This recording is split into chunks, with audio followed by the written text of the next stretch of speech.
Këshilli Bashkiak i Milanos mori një vendim të madh sa i takon të ardhmes së stadiumit mitik San Siro.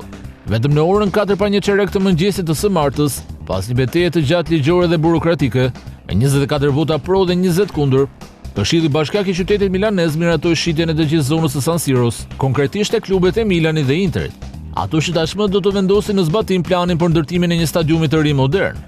Konkretisht kjo marrëveshje mundëson të shumë kërkuarin stadium të ri të përbashkët me kapacitet 70.000 deri 80.000 vende, plus edhe një zhvillim të aspektit komercial për të adresuar kostot e mirëmbajtjes së stadiumit të vjetër, që të i kalojnë 100 milion euro në vit. Kryebashkiaku Giuseppe Sala theksoi nevojën për stadiumin e ri, që duhet të jetë gati deri në vitin 2031, në mënyrë që të mbështetet edhe propozimi i Milanos për të pritur ndeshjet e Euro 2032, por edhe ndonjë finale të UEFA Champions League, diçka që i është refuzuar së fundi nga UEFA.